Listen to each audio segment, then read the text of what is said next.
After the war, narrator decides to go to see her mother's belongings, which were with her mother's acquaintance, Mrs. Dorling. "Do you know me?" "No, I don't know you. I am Mrs. S's daughter," narrator thinks. "Oh, she's wearing my mother's green knitted cardigan, and its buttons are pale due to washing," Mrs. Dorling thinks. Oh no, she recognized her mother's green knitted cardigan. "I need to hide myself." After this, Mrs. Dorling tries to hide herself. Due to this, narrator becomes sure that she has knocked the right door. "Well, you knew my mother? Have you come back?" "I thought no one had come back. Only me. I regret I can't do anything for you.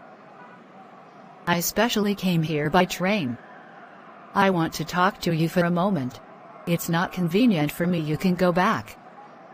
I am shocked. How could she do this to me? After this, someone inside the house near the window asked what she wanted. "Nothing," replied Mrs. Dorling. Narrator sadly went back. Before leaving, she looked at the nameplate. Dorling, it said. On the jam, number 46 was written.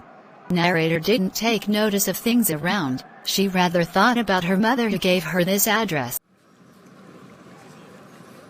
Narrator remembers of the time when she was home for a few days, in the first half of the war. "Mom, has something changed with the house? It seems a lot of things are missing. I am surprised you noticed it so quickly." One of my old acquaintance, Mrs. Dorling, whom I hadn't seen for years, suddenly renewed our contact. Every time she came, she took one thing or the other, telling that she wanted to save all my nice things. I never dared to ask her. She suggested it herself. She took all the table silver in one go, and then antique plates, and had trouble lugging large vases. In fact, while carrying crockery, she might have got a crick in her back. Have you agreed with her that she should keep everything? As if it was necessary. It would simply be an insult to talk like that.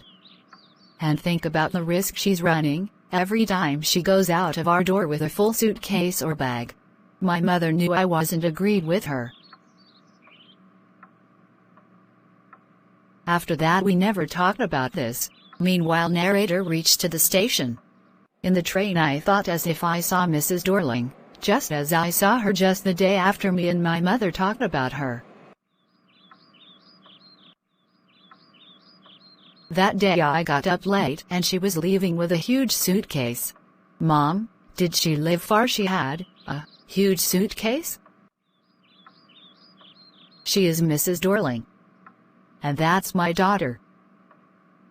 She lives in Marconi Street, number 46. Remember that?" I remembered that, but it waited long to go there. After my first visit in vain, I decided to visit Mrs. Dorling again. By this time everything was normal, again.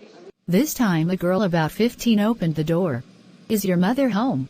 "No, she's out for some work." "No matter, I will wait for her." "All right, please come in." I was now in a room that I knew but did not know. I felt oppressed by the surrounding.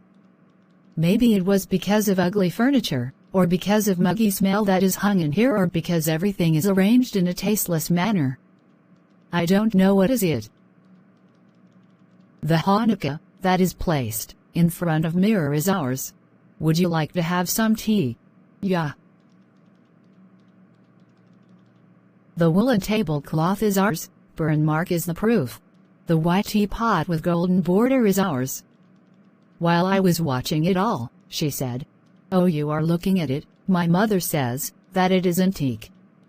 We have got a lot of them. You can see them yourself." I did not need to follow her direction. I knew what she was talking about. Yes, are so used to of touching these beautiful things that you hardly look at them anymore. You only notice when something is missing, because it is to be repaired, or because you have lent it. I remember once my mother asked me to clean silver. I was home that day, maybe because I was ill. But she never asked me to do that before. I asked her what silver was she talking about, and that day I got to know that the cutlery we ate off every day was silver. I bet you don't know it is either. Let me show you. Oh. I am late, I need to leave. Won't you wait for my mother? No, I need to go. I have to catch the train. I again looked at the nameplate. The address was correct.